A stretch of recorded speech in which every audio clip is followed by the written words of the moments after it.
reflect on that, and 99% of the time now I like the painting because it says something that's different, and so then I can develop it from there. So using that emotion of even how you just feel about your work can inspire it, totally transform it, your emotional journey as you're painting, just from your relationship with what you're painting, is enough inspiration, and like you can tap into just that. Now, I mean, I'm sure an art therapist would tell you that you can channel anything from your life and turn it into art and learn from it or something, but which is probably true. But I'm not an art therapist. Yeah. I mean, maybe I should be. maybe that's your end work. I mean, you do so many different kinds of art. An art philosopher. Yeah.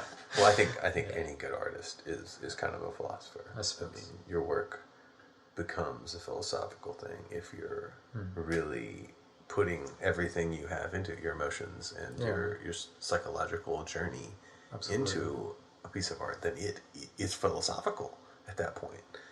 And even if it's not read by other people as such, it is to you, and the journey of making it is, it changes who you are in some ways, and that's certainly the amazing thing about making art, really. Yeah, it's transformative for the soul, absolutely.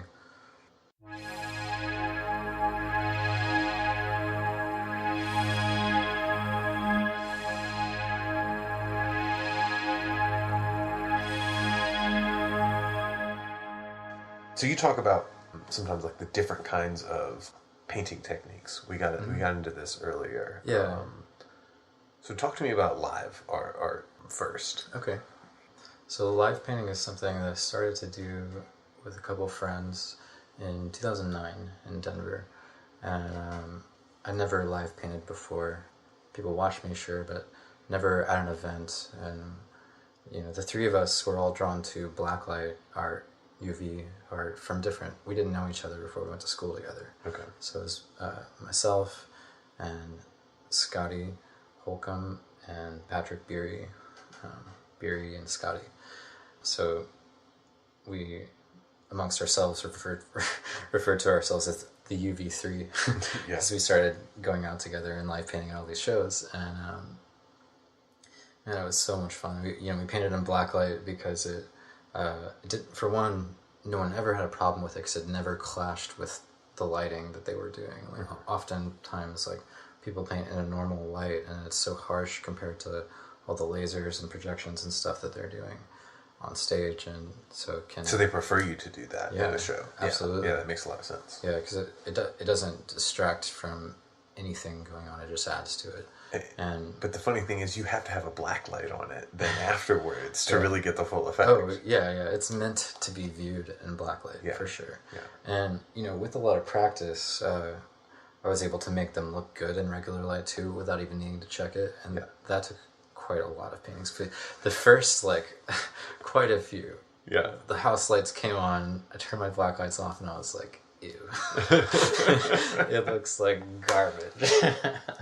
So that took some practice. And then a thing that helped with that process too was graduating from the craft paints and getting some proper UV paints and with actual fluorescent white, which was crucial for mixing flesh tones, and everything else changed once I did. Because you do whole faces in the night, and that is what, I get you doing an abstract. I guess I can see you doing that. I had done that plenty of times before. But doing a whole face with the background and everything always amazes me how you can do that 4 hours or 3 hours or whatever.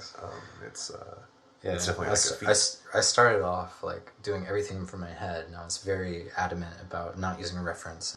So a lot of these paintings kind of had a similar look because I was just pulling it straight from my head, and I didn't. It's harder to get a likeness of an individual, maybe that you have in your mind when you're doing it from your head and just pulling it. So I got all these questions like, "Who's this girl that you keep painting?" Or I was like, "It's nobody." It's a woman in my head. Yeah. So I had a whole bunch of different answers for that because I never knew. But so back to the process of live painting though. There's something unique about it in that the energy is just boundless at an event like that. I painted at a lot of electronic shows, and the energy is just there to draw from immediately, and you've got the music so loud that's influencing the way you paint, and when you really get into it, feeling that energy can definitely influence what you're creating. It's totally different from painting alone in your studio. The three of us defined live painting as like, it's started with the music that night and finished to when the music finishes. Right. And it's done. Yeah. And never went back and touched one after that.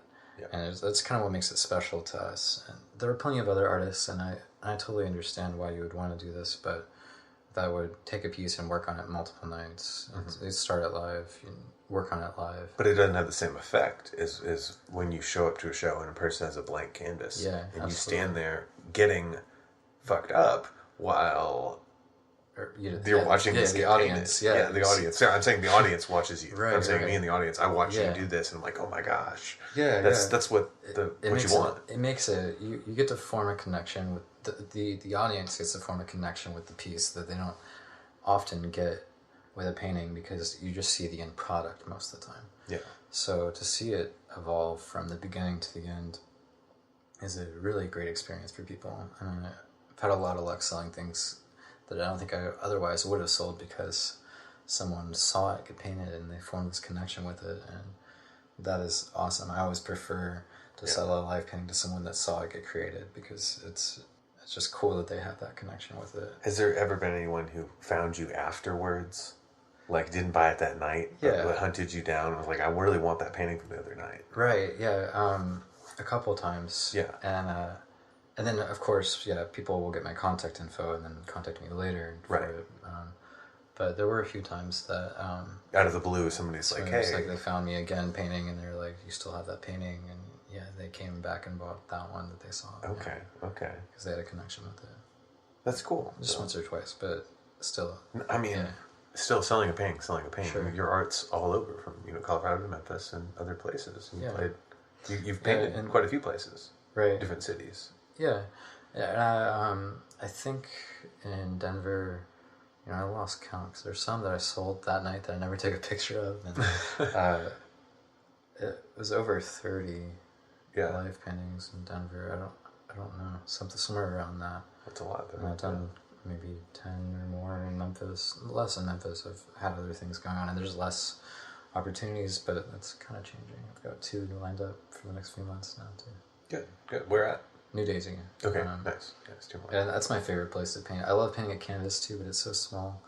And the sound system at New Daisy is amazing, and that kind of event thrown there in that space really brings me back to Denver and what was happening with the dubstep movement from 2008 to 2012. It was really just kind of went from being a very small kind of scene like it is here in Memphis now to huge.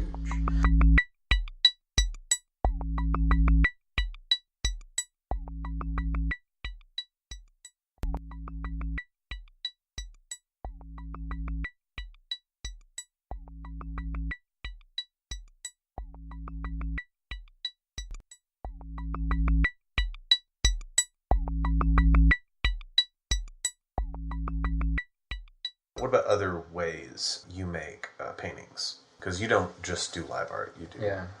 So there's the more like thoughtful approach that I definitely take when I do a portrait most of the time.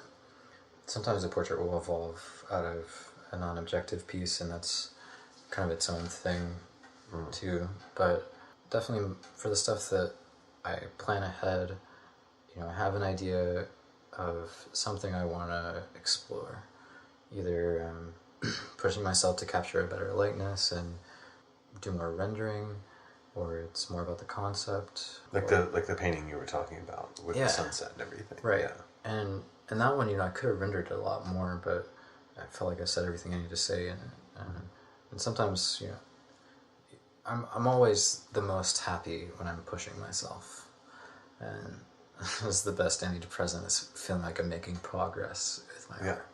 And I feel like I have a purpose, and everything's beautiful. And with a planned out painting, sure, it could be any number of things that I want to achieve, and I set about it and kind of plan out the composition ahead of time, where things are going to go, and I have a more methodical approach to starting like with the bigger shapes, blocking them in, sketching it out, more traditional approach. The things you learned in art school, the things you learned in class. Formal training, yeah. Yeah.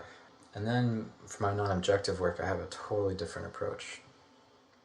And it's kind of the opposite, really. It's to stop thinking about the work so much and what you're doing, and really either get lost in the process itself, and just how it feels to make a brush stroke, or to mix color, or to create shape, like tactile sensations, or the sound, or really trying to get into a meditative flow state where I'm not thinking so much about what I'm doing, at least for the first half of the painting or so.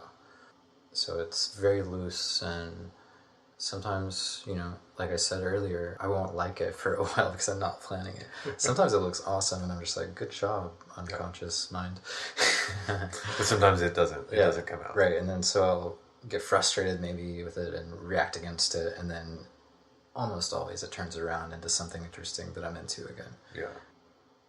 So at a certain point, I'll kind of assess it, what I've done, and then make some decisions about it and bring it around in a certain direction, more pull things, push things, foreground and background, and decide things about the composition. And so the second half of the painting or so is tightening things up and thinking about it more. So I'll still let myself go back into that flow state plenty, but I'll pause at certain times and assess it and think about what would make it more interesting to me and potentially to someone else. Really, I just try to make a painting that I like, that I'm happy with, and 98% of the time, at least, that's what other people like too. If I'm happy with it, then other people find it interesting. There's some maybe that I really love that I don't know why other people don't like, but it's more rare. You have a certain flavor. Sure. That your paintings, if you put all of them in a building, and you hung them all up, you would know they were all yours. There's very few that you would be like, that's not Austin. Right. There's a couple, yes, but most of them you would go, because you have this certain style that I like and I've liked for a long time. But, some people are like, oh, I don't know, that's not my thing, or whatever. And they just have something stuck up their butt. It's okay. So most certainly. So to get to this meditative state, what obstacles do you have to overcome? And not just, I guess, for the non-objective, but also for the prepared pieces. Right. To how do you prepare for doing it, and how? That's a good question. You've talked about sleep deprivation. I know that. Yeah. That can be a huge source of inspiration. Easy to lose control a little bit. Maybe you're functioning on a lower level, so maybe you're thinking about less things at one time. Just because your multitasking rate is down, you have less RAM, so you can focus on one task at a time. So maybe you just kind of get really into the painting, not even necessarily by choice. Kind of by accident. But two, things start to get more surreal and weird the longer you stay up. So I've definitely had a lot of ideas that I would not have had if I was fully rested. Things just start to get wonky late at night. Yeah. And I think a lot of artists find those twilight hours from 12 to 3 or 4 or whatever in the morning to be really inspiring for a number of reasons. One, no one bothers you at that time. No one says, "Hey, I need to come do this thing," or unless they're a drunk friend calling you. Right. Yeah. And then you can talk to them and paint. Whatever. But not the same as someone asking you to come help them with something. Right. Someone asks you, "Hey, you need to come into work." Or texting you or pulling you out of that state. So that's nice. I think a lot of artists tends to be insomniacs, maybe for that reason, just because they are most productive in those hours too, or maybe they just can't turn their brains off. So you can't procrastinate. Then I know you used to claim to be the king of procrastination. At one point, I think you wrote either a paper or a speech about it. Yeah. It's an off and on again struggle. Yeah. I think a lot of artists have it.